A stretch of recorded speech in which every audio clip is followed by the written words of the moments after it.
What's going on, guys? Aggronix here, and I'm very sorry, first of all, that battle was post. I'm sorry that there was no live recording. The reason for that is that because during the game, when I was playing Milotic, very intense game, as you could tell, the recording just broke. It just stopped. The counter at the top of the screen, which you can't see, but I can, in the recorder, the number stopped, and I stopped recording just to check it, and I was like, alright, so it stopped, that's fine. So I'll just start recording again, and then I'll edit together, and it'll be a little bit weird for a part, but it'll be fine.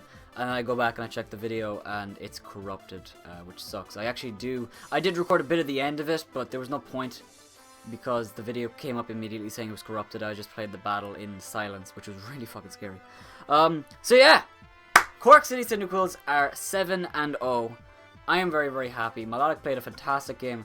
Like I said, I'm sorry this is a post narration, but if you do want a live version, go over to Miloc's channel. Link will be in the description down below. He has the live version. I love Miloc's videos, and actually just stay there. Go over and subscribe to him because he has PCL videos. If you enjoy my live PCL videos, you'll definitely enjoy his. So make sure to jump over there. Check out his channel. He has a lot of fun videos, and I think you'll enjoy them. I don't really know what to do with this video, but I'll just show you my team while I talk. Because that was a great battle. So to start off, you know, him not bringing Pidgeot or Latios threw me off immediately. Him bringing Gothorita threw me off a lot. I expected Jellicent or Chestnut to somewhat wall Tapu Koko. That didn't come. Well, not Jellicent to wall Tapu Koko. I thought Chestnut might come with like a Koba Berry. Is it Koba Berry for the flying type? I can't remember what it's called. I think it might be a Koba Berry. To take a Brave Bird and then do Earthquake and one-shot me. That didn't happen. The team he brought Sylveon, which I was surprised about because I have 4 Mons that can do tons of damage to it. Scissor's Bullet Punch does a ton. Bronzong's Heavy Slam does 70% because he was especially defensive, said he told me after the game.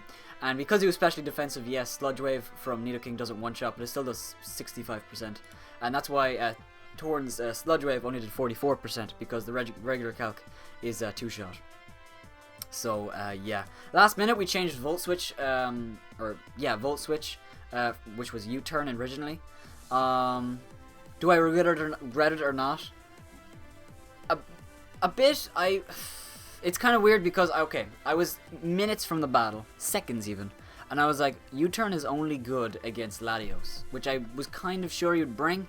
But that wasn't a good enough reason just to run U-turn. And I thought he'd never swap in Gliscor and Tapu Koko. He knows that the Hidden Power Ice is coming.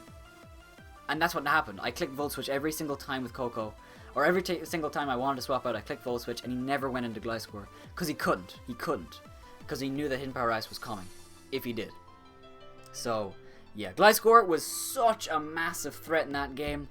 More than I wanted it to be. I knew it was going to be a huge problem. That and the Arcanine I knew were the biggest threats. Arcanine didn't turn out to be as scary as I thought it would because I was fearing, you know, a Choice Bandit set. He ended up being special, which meant that sure, you know, he could do a little bit more to Seismitoad. And I believe he had hit Bar Grass. I haven't actually asked him, but I assume he did. But it just meant that he didn't extreme speed, which means that Torn and Koko just destroy it with Air Slash and Wild Charge, which actually happened. So we'll skip a little bit forward in the game in my mind. I'm trying to remember most of it. So basically, yeah, Gothorita takes out Seismitoad and Bronzong. Gothorita picked up 2 kills. You have Rex doing a little bit of work. Tempest is the main fucking man in this game, swapping in a Gliscor a lot, taking an Earthquake, obviously being immune when he stayed in on Nidoking. Now, people were like, you know, you should have known that the Gliscor was speed creeping Nidoking. I knew it was speed creeping Nidoking. I don't know why people thought I didn't. I knew because earlier in the game I swapped out Nidoking on the Gliscor. If I thought that I outsped, I would have clicked Ice Beam right there. But I didn't. I swapped to the Torn. That wasn't because I was like, alright, I better not risk a roll, or, you know, him switching out. I was like, he is faster than me. He is faster than me. I knew that. So I didn't want to bother. I just went right into Torn. It worked out. If you're wondering, the Fire Fang crit on Scizor from the Gliscor did not matter. It did 62% min, so whatever. And the reason that what's its face? The reason that Magneton did so much to an Assault Vest Bronzong at the stairs because electric terrain. I was confused in the game. I was like, how did he do 33% with an Eviolite Magneton? He had the analytic boost, of course, but he also had the electric terrain, which boosted Volt Switch by a ton. He did 33% to a specially defensive Assault Vest Bronzong. What the fuck? That's 550 special defense. Good God. So yeah, you all know what I'm going to talk about. The last few turns was pretty insane. If you may have skipped it, I would honestly go back and watch it because it's really, really good. The last few turns.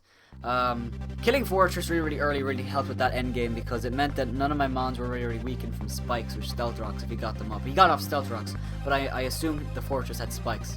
So the fact that he didn't get up spikes earlier in the game really helped. And I had defog on Scizor. I never clicked it because I wanted spikes up. I want stealth darks up for me, and which actually ended up winning me the game. I had stealth darks up, which did 12% to Gliscor. And if you get an extra 12%, he could have protected on Torn's Air Slash. He would have been out of range. I'd have to flinch him or crit him on the last turn. And if I didn't, Fire Fan would have killed me. So Seismitoad kind of saved me the game, I guess. Stealth Rocks. You know, Stealth Rocks are great. So like I said, the Nidoking in on the Magneton. I go for Earth Power, Ice Beam, 50-50. He swaps in a Gliscor, he stays in. I choose to go for Earth Power because I felt like that he would think. I knew that the Gliscor outsped Nidoking, so I was like, well, he doesn't care if he dies. He'll go on a Gliscor and kill me. So even if he loses, it'll be a 1-0, right? But if he swapped right into Gliscor, I picked Ice Beam, it'd be a 2-0. So in my mind, it was like he either tries to win by outplaying me, or he loses 1-0. So I felt like that's the reason I clicked Earth Power. So I did. I clicked Earth Power. I do kill the Magneton. If he did swap into Gliscor, I would have been upset. But I wouldn't have like been like, fuck man, I like he you know, the 50-50, he would have won it. But I did win the 50-50, which was really nice. And we did kill the Magneton. And yeah, that sealed us the game. We had Air Slash on Torn instead of Hurricane. I'm so glad I ran Air Slash this week because you know, Hurricane would have missed, of course. And I'm just a happy camper, you know. I'm just a happy camper. You guys, Cork City Cyndaquils. Cork City Cyndaquils are currently 7-0. 7-0, dude. Look at this. Look at this.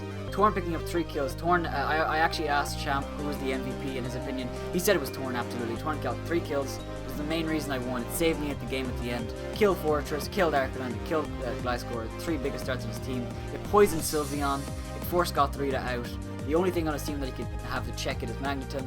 And once Magneton died, I knew that Torn could clean up the game, which it did. So, Cork City Cyndaquils are currently 7-0, and I couldn't be happier. Next week we take on Andrew and the London Loons, who we defeated in the round 1, in the first round.